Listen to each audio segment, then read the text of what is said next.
Angie Stone, the legendary singer with a voice smoother than your grandma's secret sweet potato pie recipe.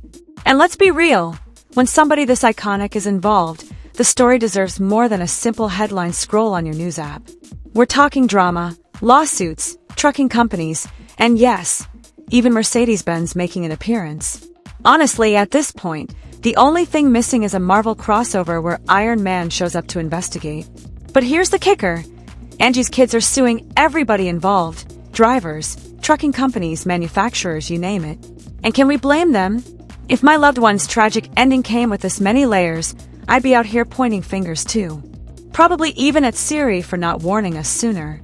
And listen, not to go full conspiracy theory mode here, but when a collision mitigation system fails, that's basically tech speak for, we thought this fancy gadget would stop you from crashing, but nope. You can't tell me a truck built by Daimler couldn't at least beep, flash a light, or yell "dude, look out" in time.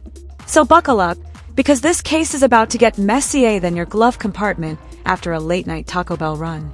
And trust me, you're going to want to stick around, because this isn't just about one lawsuit. It's about a legacy, a family's fight, and maybe even a crash course in why technology isn't always smarter than humans. Late singer Angie Stone's 2 children are suing the drivers, a trucking company, and a truck manufacturer involved in the devastating car crash in Alabama that killed Stone in March. Stone's kids, Diamond Stone and Michael D'Angelo Archer, filed the lawsuit Tuesday in Gwinnett County in Atlanta, according to documents obtained by WSB-TV.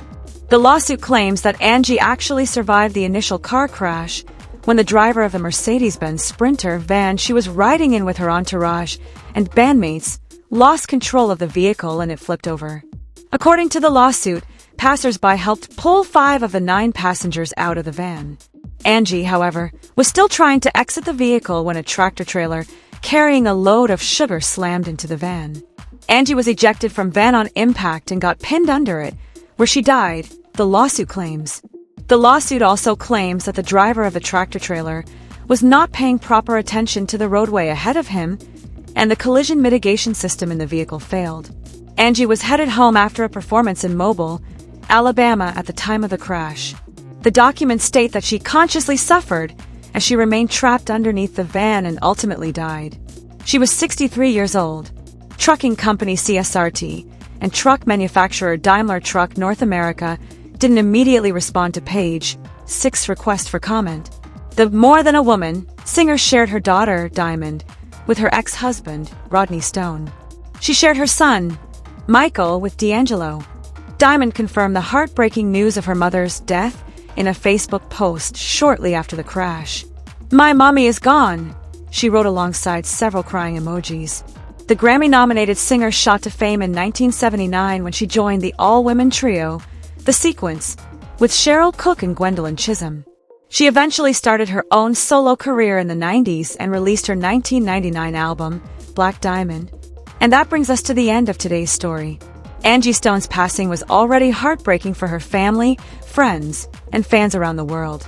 But now, with the details of this lawsuit coming to light, we're learning just how devastating and preventable this tragedy might have been.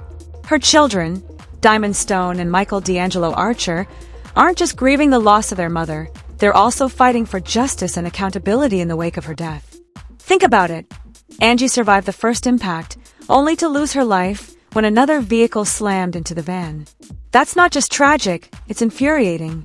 Her family claims negligence played a role, from the truck driver not paying proper attention to a collision mitigation system that allegedly failed.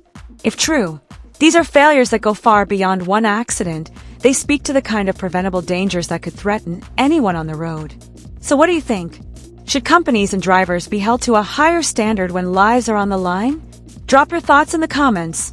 I'd love to hear your perspective. Don't forget to like, subscribe, and hit that notification bell so you never miss updates. Thanks for watching.